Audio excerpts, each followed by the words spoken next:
Why, hello there, human barbarians and eraser wizards alike. Shams Nelson here from Pen and Blade. And in this episode, it's back, fellas. It's Draw D&D. I don't forget if I got like an intro. Maybe I'll put some echo on that. We are going to generate random characters and draw them.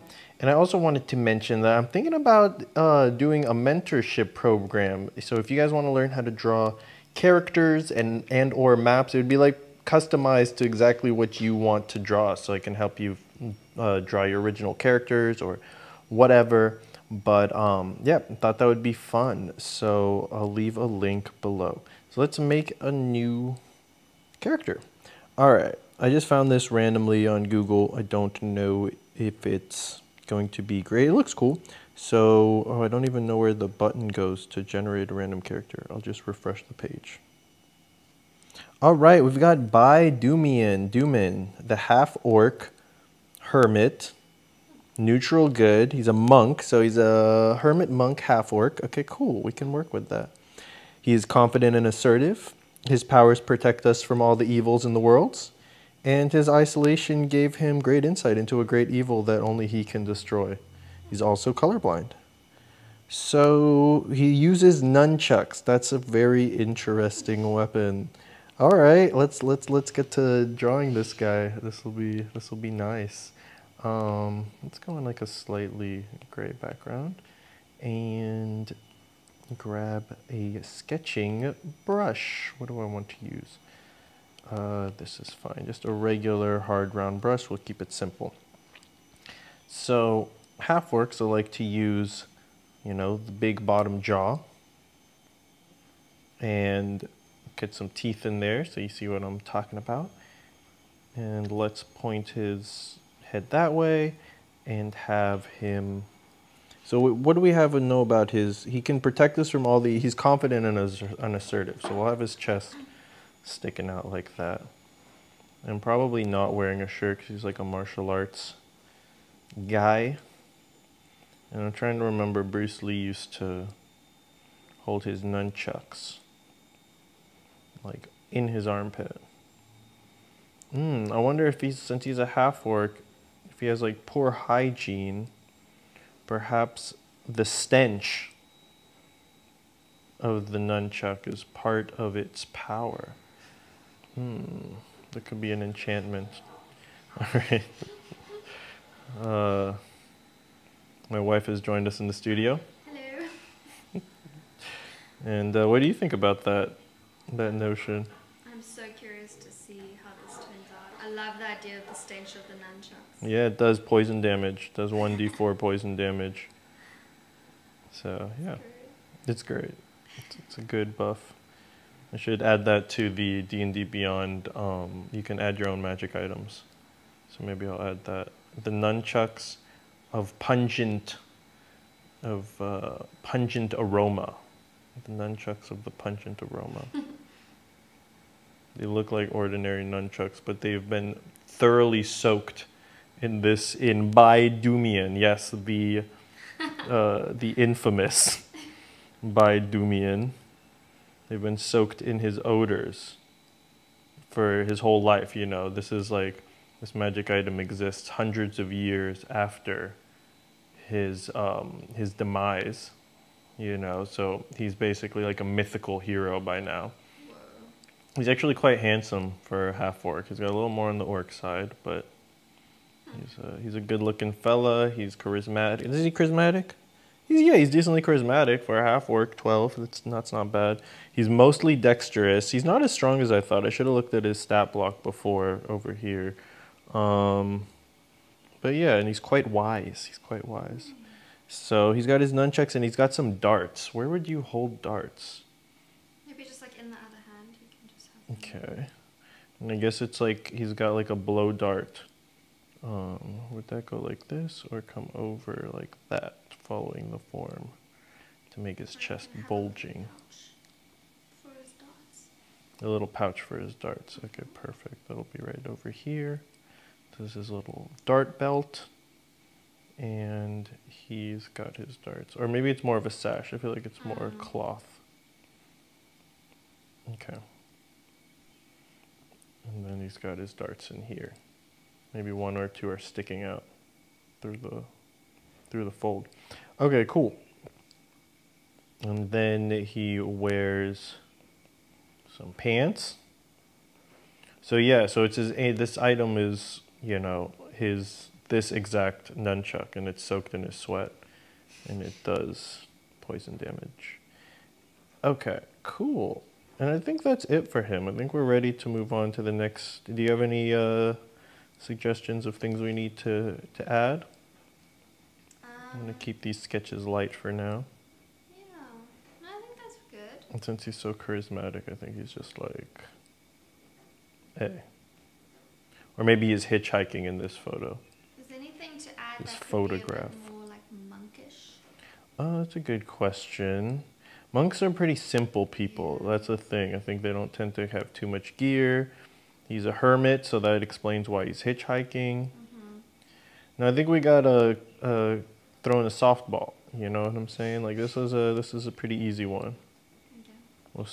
We'll see with the next one. I think we might have some more. All right, everyone, say goodbye to By Domain. I think we'll do 2 more. All right. Moving on to the next one. Now we are about to meet Diero Sum, of course. The level 1 the human wizard. I just think it's at level 1, but we'll see what level we want to make him. A human wizard who's a criminal, sketchy fella, lawfully good criminal. So maybe how are you can be a lawful and a criminal? He follows the laws of like another dimension from a different plane. Has a very specific set of laws, which actually make him a criminal. So what was something that like in another dimension would be a good thing to do and actually required, but in our world or in the D&D world would make him a criminal? That's a question. I'd like to see what other people come up with in the comments if you have thought. I think that's really interesting. Maybe when it comes to maybe like stealing stuff in another dimension, theft isn't necessarily considered theft under certain conditions. Oh, maybe it's actually that like it honors the person you steal it from because it shows that it's valuable. You see, and then the more trouble you go to steal it, the more valuable it actually, like the more honor it bestows upon the person it's stolen from. And the more often you steal someone, the nicer you're trying to be to them. Exactly. Well, the more honor you want to bestow upon them, I guess, to be technical. But yes, it's a nice thing. It's a nice thing. So, wait, what is he's a human? Okay, I don't know why I'm having him hunched over so much. Actually, let's start this over. I think he's more of an honorable guy. He's got a crowbar. Oh my gosh. Just for his heists. He's got a crowbar. Oh my goodness. And he speaks halfling. Okay, cool. High dexterity and intelligence. Okay, cool. And he walks his own path, regardless of how others criticize it. Fair, we've established that. I feel like he stole from like the king because he wanted to get into like good graces with the king, and now he's like the most wanted criminal in the land. So that's criticism for you. There are all sorts of beings around him, us. My duty is to prevent them from harming good folk. Oh, okay, interesting. So this other dimensional thing, these other dimensional beings that actually want to harm good folk. That's what he's actually supposed to be doing, but like the criminal stuff is just his way of trying to move up the ranks in the world. He has an ancient text that holds terrible secrets and must not fall into the wrong hands. I should probably start drawing someone. Oh my goodness, okay. And then he has trouble keeping his true feelings hidden. Okay, so you need to have some like obvious expression on his face. What kind of expression? Like an obvious expression, you know, like his feelings must be really. That's a good point. Okay, so this could be his ancient text that holds terrible secrets. Oh, okay, but then he shouldn't be reading it. I was gonna have him like reading it and being really happy. Oh, no. Okay, so holding it. He'll just be holding it. So he's it's over here on this side. So he's guarding it. And he's like, stop, stay away from my sacred texts. Yeah.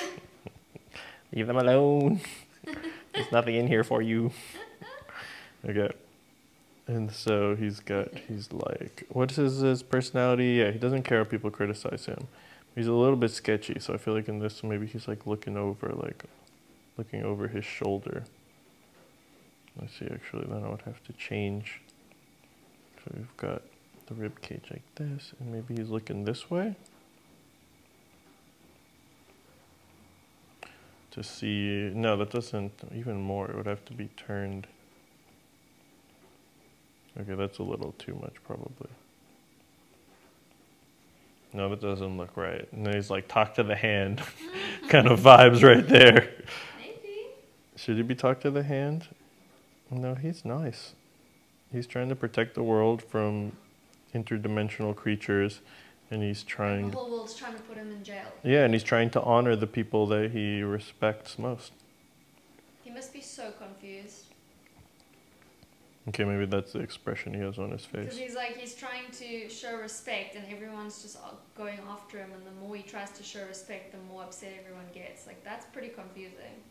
That's so true. I wonder how this guy ended up in such a circumstance.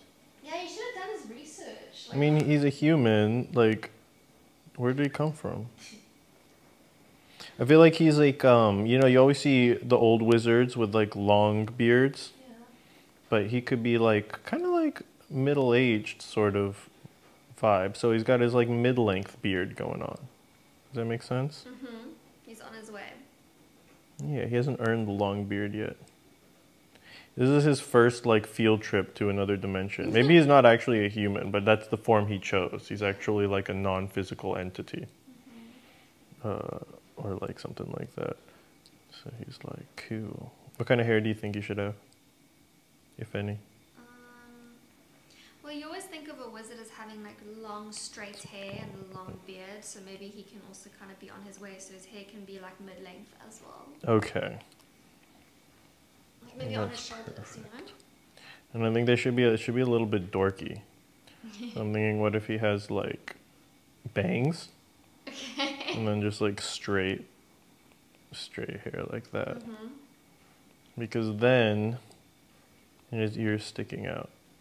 He's got a little ear sticking out because it's very straight golden hair like that. Okay. Yeah? Maybe one sticking out of place because he's had a day. He has. One he almost hair looks out like of the guy place. from, you know, The Road to El Dorado. Oh yeah, yeah, that's true. So, what kind of threads does this guy sport? We'll just keep it like a wizard robe, right? Yeah. Just keep it simple. And then what do we need to give him? A dagger. He's got a dagger by his side. And a book. Yeah, in his book. So, let's make him... How would he hold the book? I'm guessing just like Just right under his arm? Yeah.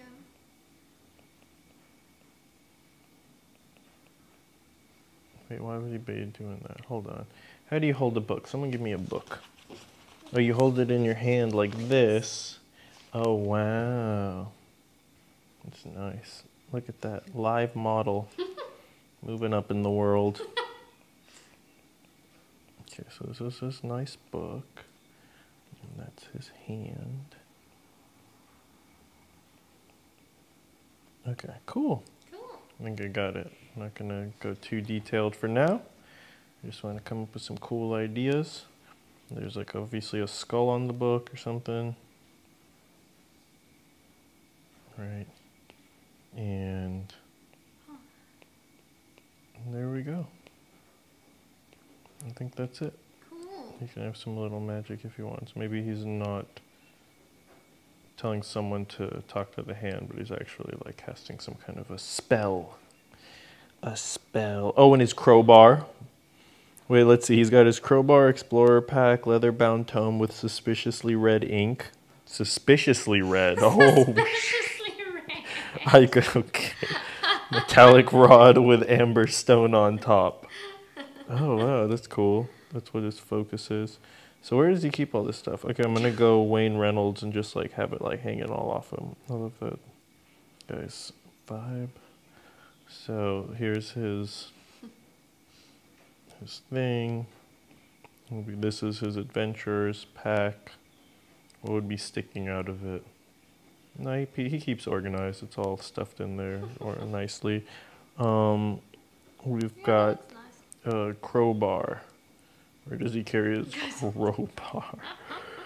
Oh my gosh, where does he carry his crowbar? In his adventurous pack, where else? Yeah. Okay. I think we've managed to settle our good friend Diero. He does look like a Diero. He does look like a Diero. Diero, and then Some, which is like doesn't sound like a real last name, so I think he's like that's where they they did their best guess.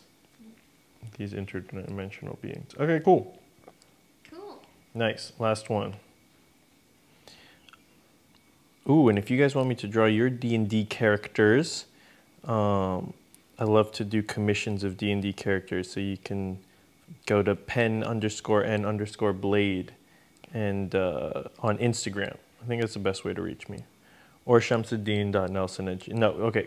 shams@penandblade.com. SHAMS. I got to figure out all this contact version. Pen and blade, and blade, but SHAMS is the part that you might have more trouble spelling. All right, Ekamon Poetry. This guy's last name is straight up Poetry. Oh my god. He's a fighter. He's a tiefling fighter. I feel like what kind of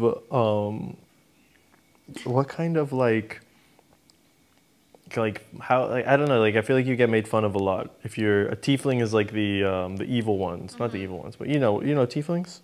Yeah, I do. Okay, yeah, they have an infernal legacy.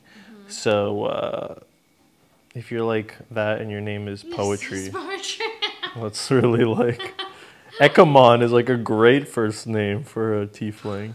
Poetry. He's got a great sword, a hand axe, and a maul. Oh my goodness. This guy is because he's like Poetry, what's his deal? Well, he's overcompensating Because his name is Poetry. because his name is Poetry, so he doesn't want anyone to think that he's like less than the most tough ultimate warrior. Well, that proves it. Yeah, it's pretty much. Oh, I forgot to look at they have a physical description. Reddish tan skin, black hair. That doesn't really help. 200 pounds of pure muscle. So he can find common ground between anyone, even the fiercest enemies, but he chooses not to. Bettering yourself. He believes that bettering yourself is essential in life. Okay. That makes sense. And so he's always in the gym. He was raised as the hostage of an enemy clan where he befriended the enemy clan's heir. All right, sure. And that's where he got his last name, Poetry. Because they used to always say, read me a poem, what do they call him, prisoner? Read me a poem, prisoner. And he's like, I don't know any poems. And he's like, you better know a poem. And he's like, once upon a time there was a tree who was kinder and bigger than me. They just come up with some random, and the guy's like, very nice, very, very nice. He is grandiose and believes everything is about him in the end, no matter how unrelated. It's like the world's conspired against me. No matter how unrelated. Oh my gosh, this guy is great. This guy's sounds like a great character. Someone I could get along with. Yeah, I think I might end up using this character for something. Ekamon Poetry. Such a bad name. But it's so good at the same time. So so the most important, the trickiest thing is to give him all these weapons, because he's got a maul and a great sword. Both are like huge two-handed weapons. Oh my gosh. Maybe he has like a little cart that he pulls around. Okay, that's way better than what I was doing. I'm gonna do that right now. Okay, you know what? We're starting to the beginning. So Ekamon. I don't know, this is gonna be tricky. Okay, so here's a cart. It's filled with huge weapons. Got a hand axe. He's probably got more stuff in there, but that's what you can see. And then he just like pulls it. Yeah. He just pulls it along with his How he goes about his day. his huge muscles. I don't know if I'm gonna be able to pull this one off. I need a reference for someone pulling a cart. Let's see. All right, we can try this. This will be a good challenge. So we have him leaning over. And then we've got him pulling. Okay, it looks like he's pulling way too hard. He's supposed to be really buff. This is not... It's heavy. I mean, think about all this stuff he's got in there. Okay. So he literally drags this thing around. Yeah. It's part of his training. Exactly. And then when he comes into contact with an enemy, he has everything he needs right there. Okay. Deal. He probably always has like a dagger in his hand just because he's like sketched out. Mm-hmm. Well, look, it says he has 2 hand axe, Dungeoneer's pack, belt, chainmail, letter from a dead colleague. Oh, that's also in the cost. Look, it's colleague. Okay, give him some chainmail. This one I got to turn on the side actually so we can get a little more detail in here. He's got his other hand axe. Where can I put that one? This one's hanging off here. Okay, I'm not gonna place everything in the cart too deliberately. Let's just indicate it for now. If I end up turning this into a hole, because like the thing is, the maul would have the head on the bottom of the cart. And so you just see a stick coming out. So I guess let's be realistic, because if nothing else, everything we've done today is realistic. And so we can at least go to sleep knowing that we've accomplished that. Oh my gosh, please finish this into like a full-on painting. No. I really want to see Ekamon this. Poetry. Let me spend like 12 hours. God of weapons. I'm gonna spend like, okay, well, maybe it'll be the thumbnail. Oh my Let's see what I can finish up. What I can get done. All right, Ekamon Poetry. We're almost done with you. Okay, and then I just want to get him like, I just want to get a sense of his face. What is this guy's? What's this guy's deal? What does he look like? What are his I can't really read that. Like his intelligence and. Good question. So he's pretty intelligent and strong. He's intelligent and strong. Well, that makes sense because of his poetry background. He's actually not particularly charismatic. His delivery of the poems was not as was not what gained him notoriety. It was actually just his creation of it. And I think later on they would actually hire bards to recite the poems that he would write because he was very underwhelming and it didn't do them justice. I should write should include one of his poems in the description. And so you guys can get a taste of what Ekamon, Mr. Poetry, is all about. So he's very like grandiose. So I'm thinking his facial hair should be like just something. He's got the 3-prong look, which I've been working on, but it just doesn't really gel with my face shape. Mm-hmm. Do you think I'd look good with this 3-prong goatee, babe?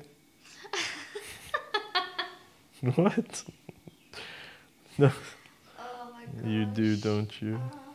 I want to say yes, just because I really want you to grow it. Okay. I just want to see. All right. Cool. I'll take a.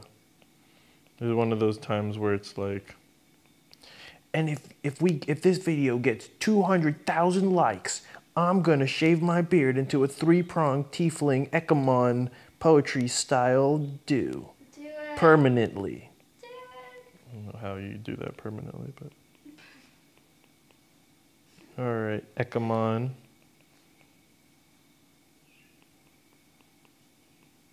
Let's get a little. How's that? Okay, his head does not fit in the rest of his body. I need to make it smaller. But I think you've got the idea, you know. I might refine this and at least make a finished sketch. I don't know if I'll spend the time to paint it and everything like that. But I think we've got some real potential here. I just gotta figure out where his head goes. Cool. So I'm gonna play this character one day. Ekomon Poetry. Yeah.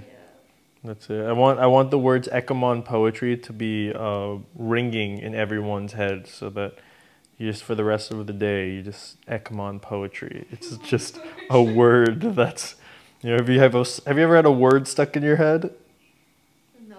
I think I have. I've had songs stuck in my head. Yeah, that's obvious. I've had like a specific voice saying specific things. Oh. Not just like a word. Well, you have yet to meet Ekamon Poetry.